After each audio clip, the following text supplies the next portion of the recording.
Hai, Assalamualaikum semuanya teman-teman. Apa kabarnya hari ini? Wah, kita sudah sangat lama tidak berjumpa. Aku udah hampir 1 bulan gak buat video teman-teman, karena ada kegiatan yang harus aku kerjakan dan tidak bisa ditinggalkan. Jadi sorry banget teman-teman. Terima kasih kepada kalian yang sudah selalu berlangganan dan nonton video ini. Jadi hari ini kita seperti biasa, kita akan belajar lagi ya teman-teman.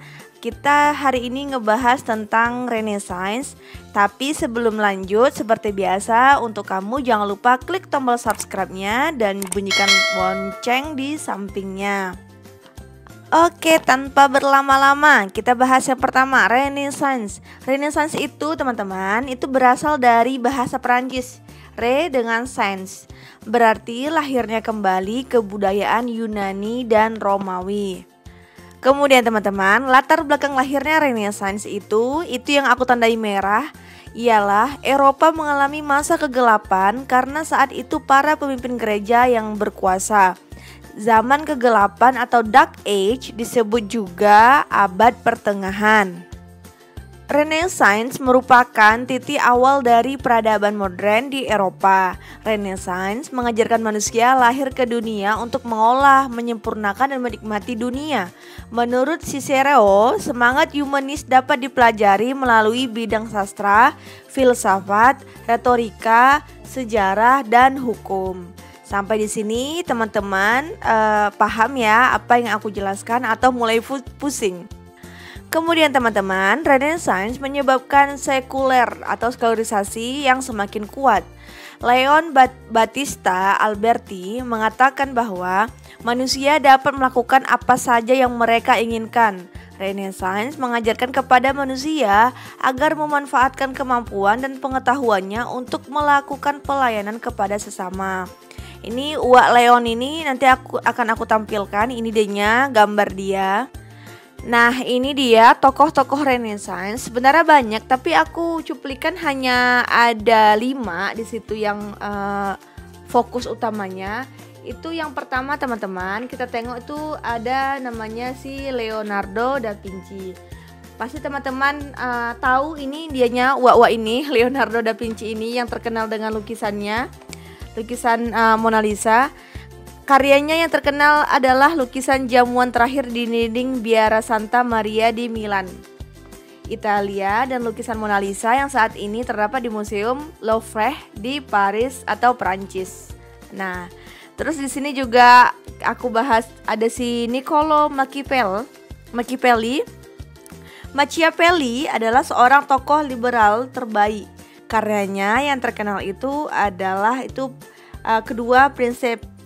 Terus yang ketiga teman-teman, ada namanya si Michelangelo Buonarroti. Karya terbaik si Michael ini adalah patung David. Jadi ini semuanya sebenarnya kebanyakan ke seni ya teman-teman. Si Galileo ini tapi dia lebih ke alam, lebih ke ilmu astronomi. Makanya Galileo itu dianggap sebagai bapak astronomi modern. Ia menciptakan teleskop dan mendukung teori yang dikemukakan oleh Copernicus. Tapi kalau kita lihat sejarah kehidupan Galileo, dia akhirnya itu mati di penjara ya teman-teman. Mati di penjara oleh pihak gereja. Tapi yang terakhir, yang kelima, itu namanya si William Shakespeare.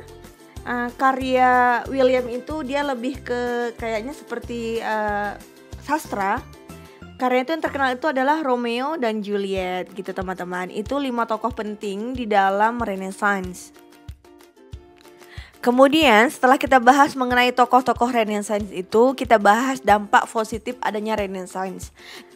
Untuk yang pertama, dampak positifnya adalah adanya perubahan dalam bidang agama dan ilmu pengetahuan, di mana terjadi pembagian dalam ilmu pengetahuan seperti ilmu lain yang mulai lepas ataupun melepaskan dirinya dari bidang agama dan falsafahnya. Misalnya ilmu sosial, ilmu bumi, dan ilmu sejarah.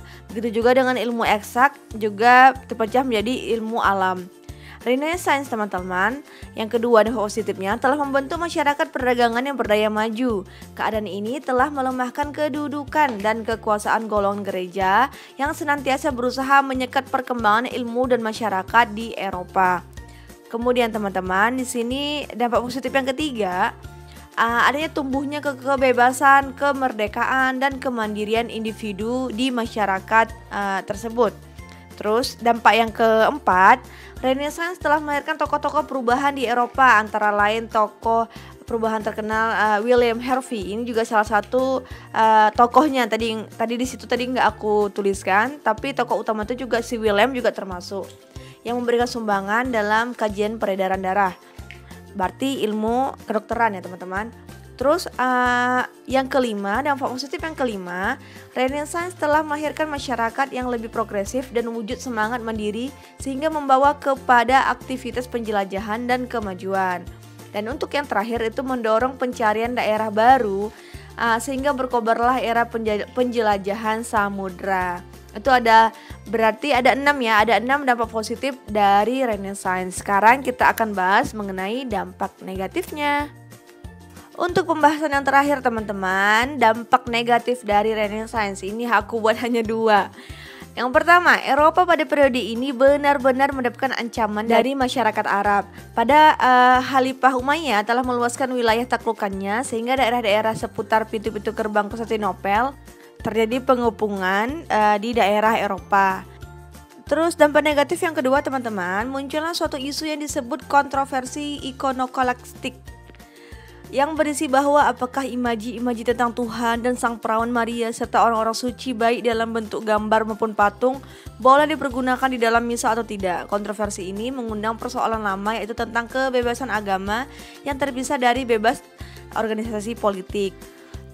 Ya, pada intinya teman-teman, walaupun Renaissance itu ada dampak positifnya, ada juga pasti dampak negatifnya. Tapi intinya Renaissance membawa perubahan yang sangat besar pada masyarakat Eropa.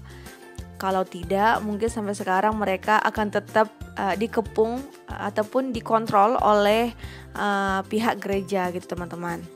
Oke, segitu aja video aku kali ini teman-teman. Semoga kalian semua paham apa yang aku jelaskan. Nanti dekat-dekat hari akan aku buat lagi video baru mengenai pembelajaran sejarah yang lainnya. Tetap kalian tonton dan jangan lupa kalian subscribe video channel ini karena sangat bermanfaat untuk kalian semua, dan jangan lupa kalian share kepada teman-teman kalian yang membutuhkan. Thank you for watching teman-teman.